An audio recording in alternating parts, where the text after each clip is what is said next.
blessing today.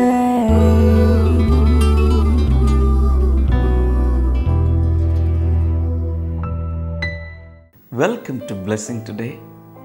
ഇന്നത്തെ blessing today നിങ്ങളുടെ ജീവിതത്തിലേക്ക് അനുഗ്രഹങ്ങളെ കുത്തി നിറച്ചുകൊണ്ട് വരികയാണ്. Be receptive.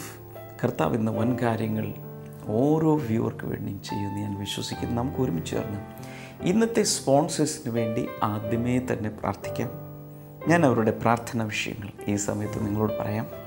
എന്നിട്ട് നമ്മൾ ഹൃദയങ്ങളെ ഐക്യതയിൽ കൊണ്ടുവന്ന് ഈ ഓരോ വിഷയത്തിന് വേണ്ടിയും നമ്മൾ പ്രാർത്ഥിക്കാൻ പോവുകയാണ്. വളരെ ശ്രദ്ധിച്ച് കേൾക്കുക. ഇപ്പോഴേ പ്രാർത്ഥന ആരംഭിക്കുക. ഷാജൻ ആൻഡ് ഷൈനി അവരുടെ പണം കടക്കാരിൽ നിന്ന് തിരികെ ലഭിക്കാൻ വേണ്ടിയിട്ട് നമുക്ക് ഒരുമിച്ച് ചേർന്ന് പ്രാർത്ഥിക്കാം. ജയ്പൂരിൽ നിന്നുള്ള ഒരു വെൽവിഷർ, ജയ്പൂരിൽ ഒരു സ്വന്തം ഭവനം ഉണ്ടാകാൻ വേണ്ടി നമുക്ക് പ്രാർത്ഥിക്കാം. നീതു ജോസഫ് നല്ലൊരു ജോലി ലഭിക്കാൻ വേണ്ടിയിട്ട് എടക്കരയിൽ നിന്നുള്ള ഒരു വെൽവിഷർ, ഭർത്താവിന് എല്ലാ ദുസ്വഭാവങ്ങളിൽ നിന്നും ഒരു വിടുതൽ ലഭിക്കാൻ വേണ്ടിയിട്ട് നമുക്ക് പ്രാർത്ഥിക്കാം. ഡൽഹിയിൽ നിന്നുള്ള ഒരു വെൽവിഷർ സ്വന്തം ഭവനം ഉണ്ടാകാൻ വേണ്ടി, മുണ്ടക്കയത്തിൽ നിന്ന് ദയ ആൻഡ് മഹേഷ് അവരുടെ വിവാഹത്തിന് വേണ്ടിയിട്ട് നല്ല ഒരു ജോലി ലഭിക്കാൻ വേണ്ടിയിട്ട് നമുക്ക് പ്രാർത്ഥിക്കാം. അതുപോലെ ട്രിവാൻഡ്രം ബ്ലെസ്സിങ് സെൻറ്ററിൽ നിന്നുള്ള ബാബു ജേക്കബ് സ്വന്തം ഭവനം ഉണ്ടാകാൻ വേണ്ടി, അതുപോലെ ആനന്ദവല്ലി മകൾക്ക് നല്ല ആരോഗ്യവും ദീർഘായുസ്സും ഉണ്ടാകാൻ വേണ്ടിയിട്ട്, മറ്റൊന്ന് ലില്ലി ജേക്കബ് എല്ലാ രോഗങ്ങളിൽ നിന്നും സൗഖ്യം ലഭിക്കാൻ വേണ്ടി, സിബി മാത്യു അതുപോലെ ഷിബിക്ക് നഴ്സിംഗ് ക്വാളിഫയിങ് എക്സാം ദുബായിൽ പാസ്സാകാൻ വേണ്ടിയിട്ട് നമുക്ക് പ്രാർത്ഥിക്കാം. അതുപോലെ ജോൺ തോമസ് 2 മക്കളുടെയും വിദ്യാഭ്യാസവും ഭാവിയും അനുഗ്രഹിക്കപ്പെടാൻ, ജിതിൻ ജോസഫ് വിദ്യാഭ്യാസത്തിന് വേണ്ടി നല്ല ഒരു ജോലി ലഭിക്കാൻ വേണ്ടിയിട്ട് നമുക്ക് പ്രാർത്ഥിക്കാം. ഉഷ വേലപ്പൻ 2 മക്കളുടെ വിദ്യാഭ്യാസവും അവർക്ക് നല്ല ഭാവിയും കർത്താവ് കൊടുക്കാൻ വേണ്ടിയിട്ട് പ്രാർത്ഥിക്കാം.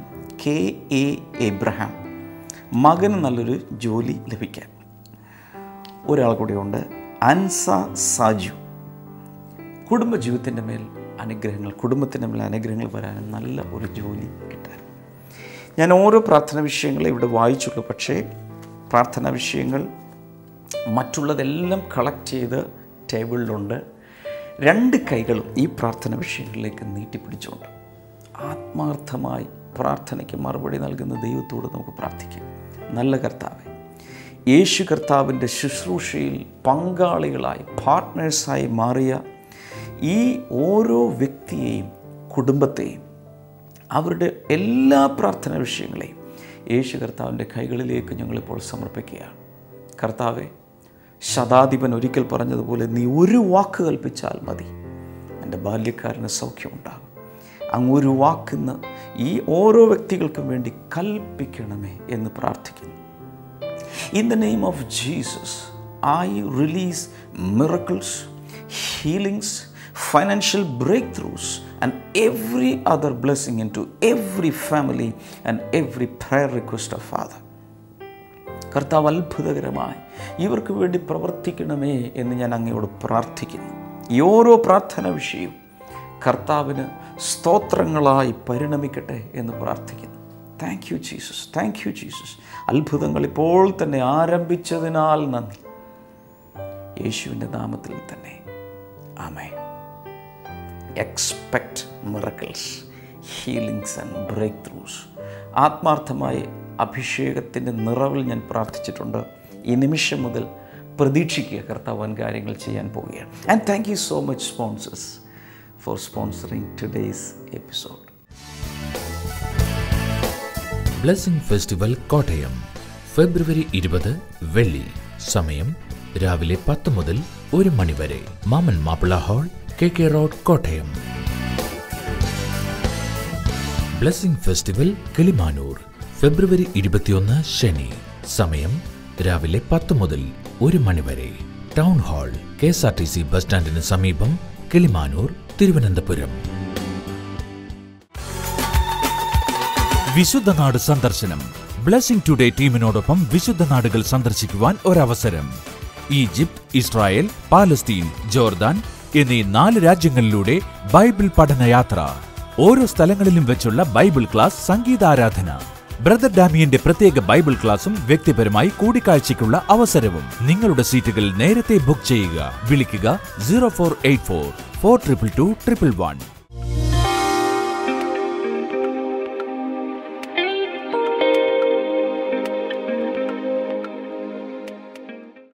റോമർ 8:31 നമ്മൾ വായിച്ചു. If God is for us, who can be against us?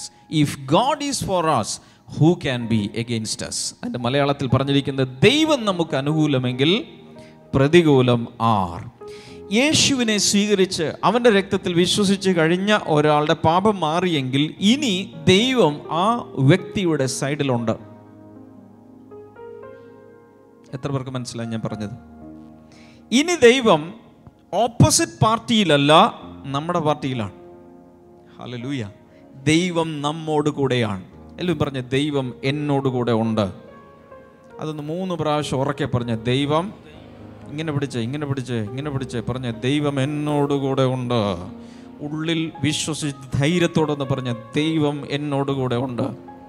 പറഞ്ഞേ. ചിലരൊക്കെ വന്നു, ദൈവം അവൻ്റെ പോക്കറ്റിലല്ലേ? പോക്കറ്റിലല്ല, കൂടെ ഉണ്ട് എന്ന് പറയാനുള്ള ധൈര്യം വേണം. ഹല്ലേലൂയ. കാരണം യേശുവിനെ സ്വീകരിച്ചു കഴിഞ്ഞപ്പോൾ, യേശുവിൻ്റെ ചോരയാൽ കഴുകി കഴിഞ്ഞപ്പോൾ ബൈബിൾ പറയുന്നത്, ദൈവം നമുക്ക് അനുകൂലമാണ്. ഹല്ലേലൂയ. എന്തെങ്കിലും ഒരു പ്രശ്നം വന്നാൽ നമ്മുടെ പക്ഷത്ത് ദൈവം നിൽക്കും എന്നാ പറയുന്നേ. അതിൻ്റെ ഉറപ്പിന് വേണ്ടി അടുത്തൊരു വചനം കൂടെ വായിക്കാം. 32-ാമത്തെ വചനം വായിച്ചു കേൾക്കാം. സ്വന്തം പുത്രനെ ഒഴിവാക്കാതെ, ദൈവത്തെക്കുറിച്ച് പറയുകയാണ്, സ്വന്തം പുത്രനെ അഥവാ യേശുവിനെ ഒഴിവാക്കാതെ നമുക്കെല്ലാവർക്കും വേണ്ടി ഏൽപ്പിച്ചു തന്നവൻ അഥവാ പിതാവായ ദൈവം പുത്രനോടൊപ്പം, ആ പുത്രനോടൊപ്പം, യേശുവിനോടൊപ്പം സകലവും കൃപയാൽ നമുക്ക് നൽകാതിരിക്കുമോ? ഒരു നിമിഷം എല്ലാവരും എൻ്റെ മുഖത്തേക്ക് നോക്കിയാൽ, ഗെത്സമൻ തോട്ടത്തിൽ വെച്ച് യേശു കർത്താവ് ഒരു പ്രാർത്ഥന പ്രാർത്ഥിച്ചു. പിതാവേ, കഴിയുമെങ്കിൽ ഈ പാനപാത്രം എന്നിൽ നിന്ന് നീക്കിക്കളയണമേ. അതിൻ്റെ ഉത്തരം എന്തായിരുന്നു ആർക്കെങ്കിലും ഊഹിക്കാമോ? യേശു പിതാവിനോട് പറയാൻ, കഴിയുമെങ്കിൽ ഈ ക്രൂശ് മരണം, ഈ പാനപാത്രം എന്നിൽ നിന്ന് മാറ്റിത്തരണമേ. പിതാവ് ആ പ്രാർത്ഥന കേട്ടോ? സംശയമുണ്ട്? സംശയിക്കേണ്ട, ഉത്തരം ഞാൻ പറയാം. പ്രാർത്ഥന കേട്ടില്ല. നമ്മുടെ പലരുടെയും പ്രാർത്ഥന കേട്ട്, പ്രാർത്ഥന ഡയറിയിൽ എഴുതി വെച്ച പ്രാർത്ഥന കേട്ട് അതിൻ്റെ സാക്ഷ്യങ്ങളൊക്കെ ഇങ്ങനെ കേട്ടുകൊണ്ടിരിക്കുക. പക്ഷെ കാൽവരി ക്രൂശിലേക്ക് പോകുന്നതിന് മുൻപ് ഗെത്സമൻ തോട്ടത്തിൽ വെച്ച് പിതാവായ ദൈവത്തോട് പുത്രനായ യേശു പ്രാർത്ഥിച്ച പ്രാർത്ഥന ദൈവം കേട്ടില്ല. കേട്ടിരുന്നെങ്കിൽ നമ്മൾ ഇന്ന് ഇവിടെ ഇരിക്കില്ലായിരുന്നു. മനുഷ്യൻ്റെ വീണ്ടെടുപ്പ് അസാധ്യമായി പോകുമായിരുന്നു. അതുകൊണ്ടാണ് ഇവിടെ പറഞ്ഞിരിക്കുന്നത്, സ്വന്തം പുത്രനെ ഒഴിവാക്കാതെ, സ്വന്തം പുത്രനെ ക്രൂശ് മരണത്തിൽ നിന്നും ഒഴിവാക്കാതെ നമുക്കെല്ലാവർക്കും വേണ്ടി ഏൽപ്പിച്ചു തന്ന പിതാവ് നിങ്ങളുടെ ജീവിതത്തിലുള്ള മറ്റ് ആവശ്യങ്ങളിലും ആ യേശുവിനോടൊപ്പം ആ ആവശ്യങ്ങളൊക്കെ നിവർത്തീകരിക്കാതിരിക്കുമോ? ആ അനുഗ്രഹങ്ങൾ തരാതിരിക്കുമോ? പറയുന്ന എത്ര പേർക്ക് മനസ്സിലാവുന്നുണ്ട്? യേശുവാണ് പിതാവിന് ഏറ്റവും വിലപ്പെട്ട വ്യക്തിയായിരുന്നു. സ്വന്തം പുത്രൻ, ഏകജാതനായ പുത്രൻ, അവനെപ്പോലും ഒഴിവാക്കാതെ നിങ്ങൾക്ക് വേണ്ടി വിട്ടു തന്നെങ്കിൽ, ശ്രദ്ധിക്കുന്നുണ്ടോ? കടഭാരം മാറ്റാതിരിക്കുമോ? കുഞ്ഞുങ്ങളുടെ വിവാഹം നടത്തി തരാതിരിക്കുമോ? ഒരു അഡ്മിഷൻ നൽകാതിരിക്കുമോ? വീടിൻ്റെ പണികൾ പൂർത്തിയാക്കി തരാതിരിക്കുമോ? രോഗസൗഖ്യം നൽകാതിരിക്കുമോ? അതാണ് ആ ചോദ്യത്തിൻ്റെ അർത്ഥം. വലതുകരം ഉയർത്തി പറയാം, യേശു, ദൈവം എനിക്ക് അനുകൂലമാണ്, എൻ്റെ പക്ഷത്തുണ്ട്. ദൈവം എനിക്ക് അനുകൂലമെങ്കിൽ പ്രതികൂലം ആർ? കൈകൾ വീശി ഹല്ലേലൂയ പറയാം. ഇനി ഒരു ഭാഗം കൂടെ വായിക്കണം, വായിച്ചാലേ കാര്യം മനസ്സിലാകൂ. യോഹന്നാൻ്റെ സുവിശേഷം 3-ാം അധ്യായം, യോഹന്നാൻ 3-ാം അധ്യായം 16 മുതലുള്ള വചനങ്ങൾ നമുക്കൊന്ന് വേഗത്തിൽ വായിച്ച് കേൾക്കാം. തൻ്റെ ഏകജാതനായ പുത്രനിൽ വിശ്വസിക്കുന്ന എല്ലാവർക്കും ഏവനും നശിച്ചു പോകാതെ നിത്യജീവൻ പ്രാപിക്കേണ്ടതിന്. ഒരു മിനിറ്റ് എന്നെ നോക്കാമോ? യേശുവിൽ വിശ്വസിക്കുന്ന ഒരു വ്യക്തി ഒരിക്കലും നശിച്ചു പോകുകയില്ല. എത്ര പേർക്കത് വിശ്വാസമുണ്ട്? സാത്താൻ വന്ന് നാളെ പറയാം, അല്ലെങ്കിൽ ഏതെങ്കിലും ഒരു വ്യക്തി നീ മുടിഞ്ഞേ പോകും, നീ നശിച്ചേ പോകും എന്ന് പറഞ്ഞാൽ ഈ വചനം തുറന്നങ്ങ് കാണിച്ചു കൊടുക്കണം. ഹലോ, എന്നെക്കുറിച്ച് ഇവിടെ എഴുതി വച്ചിരിക്കുന്നത് നിങ്ങളൊന്ന് വായിച്ചു നോക്കാൻ പറയണം. എന്താ അവിടെ എഴുതി വച്ചിരിക്കുന്നത്? ഏകജാതനായ യേശുവിൽ വിശ്വസിക്കുന്ന ഞാൻ നശിച്ചു പോകുകയില്ല. ഹല്ലേലൂയ. ഒരിക്കൽ കൂടെ കൈ ഉയർത്തി എന്നോട് ചേർന്ന് പറയാം. ഏകജാതനായ പുത്രനായ യേശുവിൽ വിശ്വസിക്കുന്നത് കൊണ്ട്, ഉറക്കെ പറ, ഞാൻ ഒരിക്കലും നശിച്ചു പോകുകയില്ല. അതൊന്ന് തന്നെത്താനെന്ന് പറഞ്ഞേ. പുത്രനായ യേശുവിൽ വിശ്വസിക്കുന്ന ഞാൻ ഒരിക്കലും നശിച്ചു പോകില്ല. ഇനി കൈ താഴെ ഇടാം, പക്ഷെ ഇങ്ങനെ ഒന്ന് പിടിച്ചിട്ട് പറഞ്ഞേ. ഏകജാതനായ പുത്രനായ യേശുവിൽ വിശ്വസിക്കുന്ന ഞാൻ ഒരിക്കലും നശിച്ചു പോകുകയില്ല. ഭയം വരുമ്പോൾ, നിരാശ വരുമ്പോൾ, മൂഡ് ഓഫ് ആകുമ്പോൾ, ആരെങ്കിലുമൊക്കെ വേദനിപ്പിക്കുന്ന കാര്യങ്ങൾ പറയുമ്പോൾ ചാടി അങ്ങ് എഴുന്നേറ്റ് നിന്നിട്ട് യോഹന്നാൻ 3:16 തുറന്നു വെച്ചിട്ട് ഉറക്കി അങ്ങ് പറയണം, ഏകജാതനായ പുത്രനായ യേശുവിൽ വിശ്വസിക്കുന്ന ഞാൻ ഒരിക്കലും ഒരിക്കലും ഒരിക്കലും ഒരിക്കലും ഒരിക്കലും നശിച്ചു പോകുകയില്ല. പറയാൻ ചങ്കുറ്റം വേണം. ഹല്ലേലൂയ. അങ്ങനെയാണ് സാഹചര്യങ്ങളെയും പ്രശ്നങ്ങളെയും നാം ജയിക്കേണ്ടത്. മത്തായി എഴുതിയ സുവിശേഷം 4-ാം അധ്യായത്തിലും ലൂക്കോസിൻ്റെ സുവിശേഷം 4-ാം അധ്യായത്തിലും ആദ്യ ഭാഗം വായിക്കുമ്പോൾ സാത്താൻ അവിശ്വാസവും പരീക്ഷണങ്ങളും യേശുവിൻ്റെ അടുക്കൽ കൊണ്ടുവന്നപ്പോൾ യേശു ചെയ്ത മെത്തേഡ് എന്തായിരുന്നു? ദൈവത്തിൻ്റെ വചനം ശക്തമായി വാഗൊണ്ട് പറഞ്ഞു. അതോടെ സാത്താൻ അവനെ വിട്ട് മാറിപ്പോയി. കൈകളടിച്ച യേശുവിന് നന്ദി പറയാം. ഹല്ലേലൂയ. അടുത്ത വചനം വായിക്കാം. 17-ാമത്തെ വചനം, യോഹന്നാൻ 3:16 ഇപ്പോൾ വായിച്ചു. 17-ാമത്തെ വചനം. ദൈവം തന്റെ പുത്രനെ ലോകത്തിലേക്ക് അയച്ചത്. ദൈവം തന്റെ പുത്രനെ ലോകത്തിലേക്ക് അയച്ചത് ലോകത്തെ കുറ്റം വിധിക്കുവാനല്ല. ഹലോ, എന്തിനാണ് യേശു ഭൂമിയിലേക്ക് വന്നത്?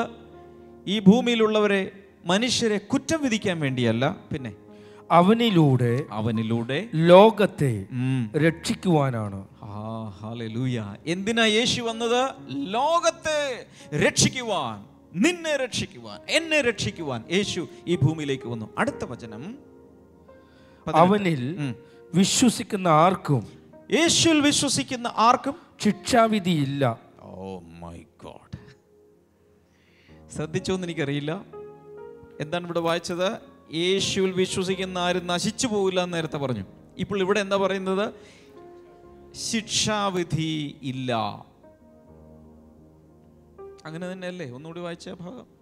അവനിൽ വിശ്വസിക്കുന്ന ആർക്കും ശിക്ഷാവിധിയില്ല.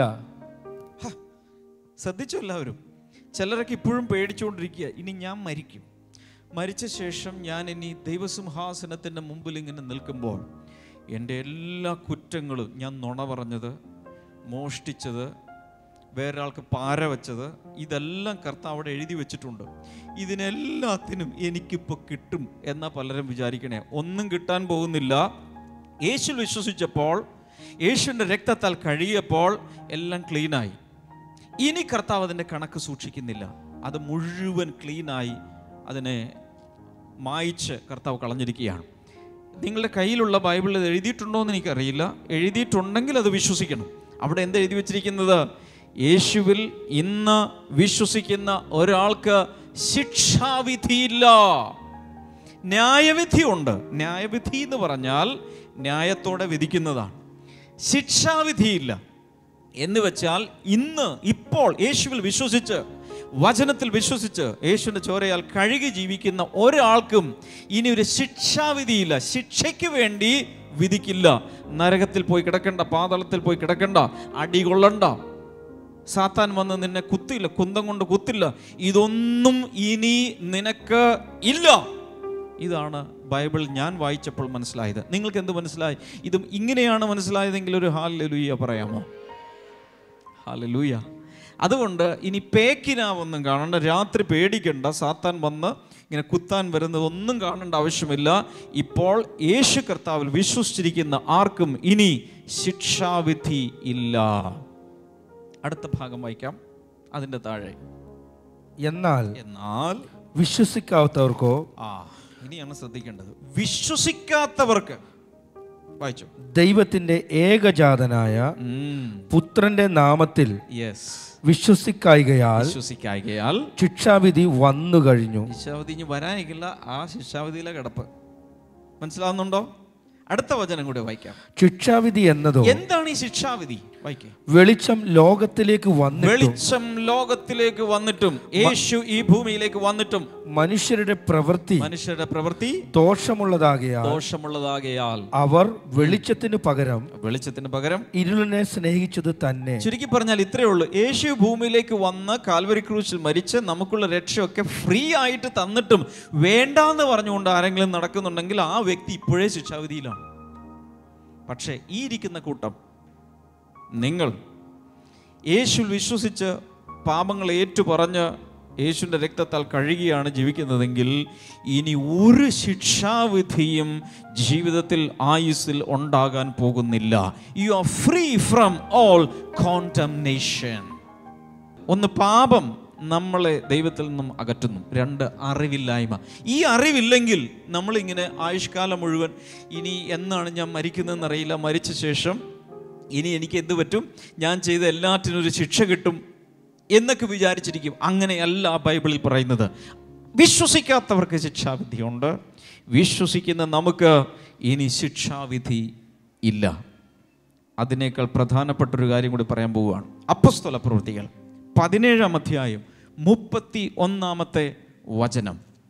ചിലർക്കൊരു ധാരണയുണ്ട്, ഇവിടെയൊക്കെ വെച്ച് ചെയ്തു കൂട്ടുന്ന എല്ലാറ്റിനും ശിക്ഷാവിധി ഇപ്പോൾ തന്നെ കിട്ടും എന്നൊക്കെ ഒരു ചിന്ത ചിലർക്കുണ്ട്. എന്നാൽ ബൈബിൾ എന്താണ് പറയുന്നത് എന്ന് നോക്കാം. അപ്പോസ്തല പ്രവൃത്തികൾ 17:31 വചനം. ദൈവം താൻ നിയോഗിച്ചിട്ടുള്ള ഒരു മനുഷ്യൻ മുഖാന്തരം ലോകത്തെ ന്യായം വിധിക്കുവാൻ ഒരു ദിവസം നിശ്ചയിച്ചിരിക്കുന്നു. ന്യായവിധി നടക്കുന്നത് ഇപ്പോൾ അല്ല. ഹലോ, ചിലർക്കൊക്കെ ധാരണയുണ്ട്, ഇപ്പോഴാണ് ന്യായവിധി നടക്കാമെന്ന്. പിന്നെയാണോ ന്യായവിധി നടക്കാൻ പോകുന്നത്? എവിടെയെങ്കിലുമൊക്കെ എന്തെങ്കിലും സംഭവിക്കും, ദൈവത്തിൻ്റെ ന്യായവിധിയാണത്. നോ, ദൈവം ഇപ്പോഴല്ല ന്യായവിധി നടത്തുന്നത്. പിന്നെ എപ്പോഴാ? അതിനു വേണ്ടി ഒരു ദിവസം നിശ്ചയിച്ചിട്ടുണ്ട്. എല്ലാവരും ഒന്ന് ചേർന്ന് പറഞ്ഞേ, ന്യായവിധിക്ക് വേണ്ടി ദൈവം ഒരു ദിവസം നിശ്ചയിച്ചിട്ടുണ്ട്. അതിപ്പോഴല്ല, വരാൻ പോകുന്നേ ഉള്ളൂ. മനസ്സിലാവുന്നുണ്ടോ? ഇപ്പോൾ ന്യായവിധി ആർക്കുമില്ല. ഇപ്പം എല്ലാവരും കൂളായിട്ട് നടന്നോ, നോ പ്രോബ്ലം. പക്ഷേ ഒരു ദിവസം നിശ്ചയിച്ചിട്ടുണ്ട്. ഒരു ദിവസം മാത്രമല്ല, ഒരു വ്യക്തിയെയും അതിനു വേണ്ടി നിയോഗിച്ചിട്ടുണ്ട്. അവനാണ് യേശു. യേശുവിലൂടെയാണ് സകലരെയും ന്യായം വിധിക്കുന്നത്. യേശുവാകട്ടെ, യോഹന്നാന്റെ സുവിശേഷത്തിൽ പറയുന്നു, താൻ നേരിട്ടല്ല ന്യായം വിധിക്കുന്നത്, തൻ്റെ വചനങ്ങളാണ് ന്യായം വിധിക്കുന്നത്. ഹല്ലേലൂയ. ഇതെല്ലാം പഠിച്ചു കഴിയുമ്പോൾ നമ്മൾ എത്രത്തോളം ഫ്രീ ആകുമെന്നറിയാമോ? ദൈവത്തിൻ്റെ വചനത്തിൻ്റെ സത്യം മനസ്സിലാക്കി കഴിയുമ്പോൾ നട്ടെല്ല് നിവർത്തി ധൈര്യത്തോടെ ഈ ഭൂമിയിൽ നമുക്ക് ജീവിക്കാൻ കഴിയും. കൈകളടിച്ച് യേശുവിന് നന്ദി പറഞ്ഞാൽ.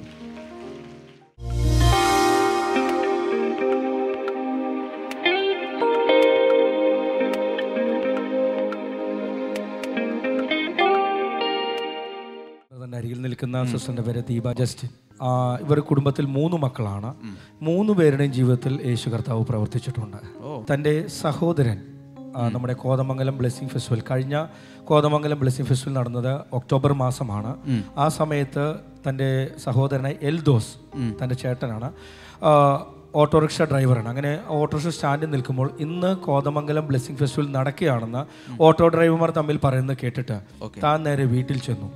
വീട്ടിൽ ചെന്ന് തൻ്റെ കുടുംബത്തിലെ എല്ലാവരോടും പറഞ്ഞപ്പോൾ അവരെല്ലാവരും കൂടിയിട്ട് നമ്മുടെ കോതമംഗലം ബ്ലെസ്സിംഗ് ഫെസ്റ്റിവലിൽ വന്നു. ഓട്ടോ സ്റ്റാൻഡിൽ കേട്ടു, നേരെ വീട്ടിൽ ചെന്ന് ബ്ലെസ്സിംഗ് ഫെസ്റ്റിവൽ നടക്കുന്നു. വീട്ടിൽ ചെന്ന് എല്ലാവരും എടുത്ത് കഴിഞ്ഞ കോതമംഗലം ബ്ലെസ്സിംഗ് ഒക്ടോബർ മാസം നടന്ന കോതമംഗലം ബ്ലെസ്സിംഗ് ഫെസ്റ്റിവൽ ആരെല്ലാം വന്ന് 3 മക്കളുണ്ടായിരുന്നു. പിന്നെ അമ്മ, അപ്പൻ, ചേട്ടൻ, അനിയൻ, പിന്നെ അനിയനും ഒയ്യാതിരിക്കുകയായിരുന്നു. ബാക്കി എല്ലാവരും കുടുംബത്തിലെ എല്ലാവരും കൂടി വന്നു. എല്ലാവരും കൂടി വന്നു.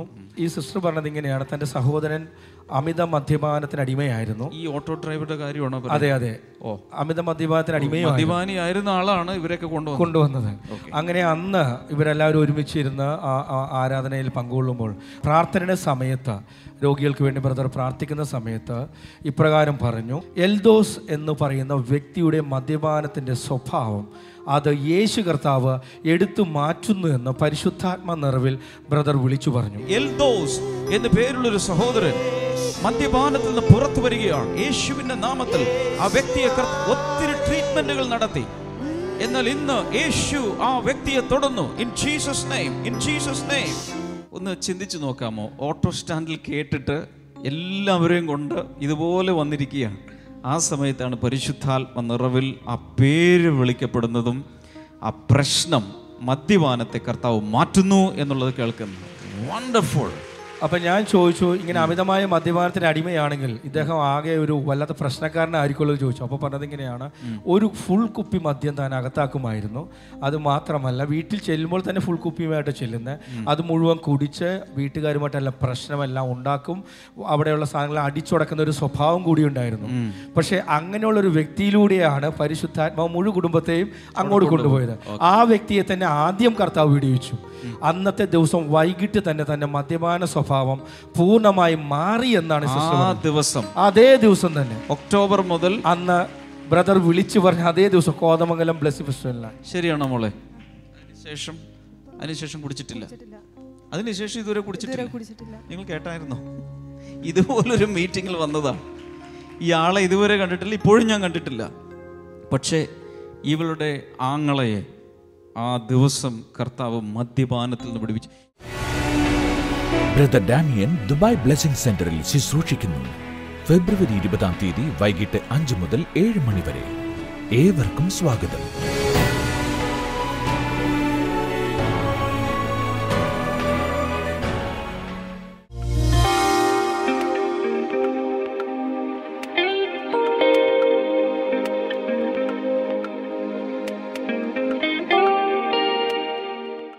ഈ സമയത്ത് നമുക്ക് ഒരുമിച്ച് ചേർന്ന് പ്രാർത്ഥിക്കാം. നല്ല കർത്താവേ, ഈ സമയത്ത് അങ്ങയുടെ കൈ നീട്ടിയ ഓരോ വ്യക്തിയെയും തുടരണമേ എന്ന് പ്രാർത്ഥിക്കുന്നു. നട്ടെല്ലിൻ്റെ തകരാറുള്ള ചില വ്യക്തികളെ കർത്താവ് ഇപ്പോൾ സൗഖ്യമാക്കുന്നു. This a very very very clear thing. നട്ടെല്ലിൻ്റെ ഡിസ്കുകൾക്കോ വെർട്ടിബ്രയ്ക്കോ എവിടെയെങ്കിലുമൊക്കെ വളഞ്ഞിരിക്കുന്നതോ അല്ലെങ്കിൽ ജാമായിട്ടുള്ളതോ ഡിസ്കുകൾക്ക് തകരാറ് തേയ്മാനമുണ്ടായതോ യേശുവിൻ്റെ നാമത്തിൽ സൗഖ്യങ്ങൾ നടക്കട്ടെ. Thank you Lord. In the name of Jesus അത് സംഭവിക്കട്ടെ. വിവിധ രീതിയിലുള്ള ക്യാൻസറുകൾ മാറിപ്പോകട്ടെ. പ്രത്യേകിച്ച് ത്രോട്ട് ക്യാൻസർ സൗഖ്യമാകുന്നുണ്ട്. കീമോതെറാപ്പിയോ ഒക്കെ നടന്നുകൊണ്ടിരിക്കുകയായിരിക്കും, റേഡിയേഷൻ നടന്നുകൊണ്ടിരിക്കുകയായിരിക്കും. പക്ഷേ അതിനപ്പുറത്തുള്ളൊരു ദൈവിക സൗഖ്യം, ഡോക്ടേഴ്സ് തന്നെ പറയും ഇനി അത് ചെയ്യേണ്ട, അതുപോലൊരു സൗഖ്യം യേശുവിൻ്റെ നാമത്തിൽ ഈ വ്യക്തികൾ ക്യാൻസർ ഫ്രീ ആയി മാറട്ടെ. Thank you Lord. In Jesus name അത് സംഭവിക്കട്ടെ. Thank you father. അതുപോലെ വയറിൻ്റെ അകത്ത് മുഴകളുള്ള ചില വ്യക്തികളെ കർത്താവ് സൗഖ്യമാക്കുന്നു. In Jesus name thank you Lord. അലർജികൾ സൗഖ്യമാകട്ടെ. Thank you father. അതുപോലെ ഷുഗർ പ്രോബ്ലം ഉള്ളവർ ഇപ്പോൾ തന്നെ സൗഖ്യമാകാൻ തുടങ്ങട്ടെ. ദൈവികമായ സൗഖ്യം ഇപ്പോൾ ഉണ്ടാകട്ടെ. ആർത്രൈറ്റിസ് ബാധിച്ച വ്യക്തികളെ, സന്ധിവാതം യേശുവിൻ്റെ നാമത്തിൽ സൗഖ്യമാകട്ടെ. ഫൈൽസ് സൗഖ്യമാകട്ടെ എന്ന് പ്രാർത്ഥിക്കുന്നു. നിങ്ങളുടെ വിഷയം എന്താണെങ്കിലും ഈ സമയത്ത് ഈ സ്ക്രീനിലേക്ക് കൈനീട്ടി പിടിച്ചുകൊണ്ട് വിശ്വസിക്കുക. കർത്താവെ, അങ്ങയുടെ അത്ഭുതങ്ങൾ ഇപ്പോൾ തന്നെ നടക്കാൻ തുടങ്ങട്ടെ. രോഗസൗഖ്യം ആവശ്യമുള്ളവർക്ക് അത് കൊടുക്കണമേ. സാമ്പത്തിക വിടുതൽ ആവശ്യമുള്ളവർക്ക് കൊടുക്കണമേ. ജോലി ആവശ്യമുള്ളവർക്ക് അങ്ങത് കൊടുക്കണമേ എന്ന് പ്രാർത്ഥിക്കുന്നു. കാതുകൾക്കകത്ത് പഴുപ്പും വെള്ളവും നിറഞ്ഞിരിക്കുന്ന വ്യക്തികൾ ഇപ്പോൾ സൗഖ്യമാകട്ടെ. ഓരോ വിഷയത്തിനും വിടുതൽ കൊടുത്തതിനായി നന്ദി പറയുന്നു. യേശുവിൻ്റെ നാമത്തിൽ തന്നെ ആമേൻ. ഇന്നത്തെ പ്രോഗ്രാം കണ്ടതിന് എല്ലാവർക്കും നന്ദി. ഈ ആഴ്ചയിലെ ബ്ലെസ്സിങ് ഫെസ്റ്റിവലുകൾ അതിൽ വന്ന് സംബന്ധിക്കാൻ മറക്കരുത്. ബ്ലെസ്സിങ് ടുഡേയിൽ നിന്നും പ്രസിദ്ധീകരിക്കപ്പെട്ടിട്ടുള്ള പുസ്തകങ്ങളും CD-കളും ആവശ്യമുള്ളവർക്ക് ഫോണിൽ ബന്ധപ്പെടാം, അല്ലെങ്കിൽ വെബ്സൈറ്റിലൂടെ ഓൺലൈനായി നിങ്ങൾക്കത് കരസ്ഥമാക്കാം. ബ്ലെസ്സിങ് ഫെസ്റ്റിവലുകൾ വരുമ്പോൾ നിങ്ങൾക്കത് ലഭിക്കും. നാളെ നമുക്ക് ഇതേ നേരത്ത് ഇതേ ചാനലിൽ വീണ്ടും കാണാം. God bless you. Bye-bye.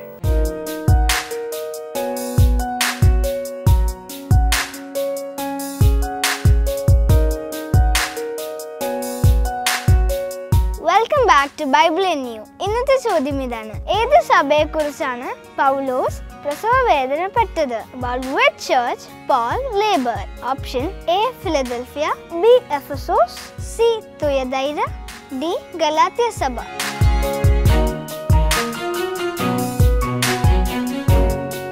നിങ്ങളുടെ ഉത്തരങ്ങൾ 9645221221 എന്ന നമ്പറിലേക്ക് SMS ചെയ്യുക. ചെയ്യേണ്ട format BT space ABC or D space നിങ്ങളുടെ പേരും പൂർണ്ണ മേൽവിലാസവും. ശരിയുത്തരം അയക്കുന്നവർക്ക് സമ്മാനങ്ങൾ നൽകുന്നത് OM Books ആണ്.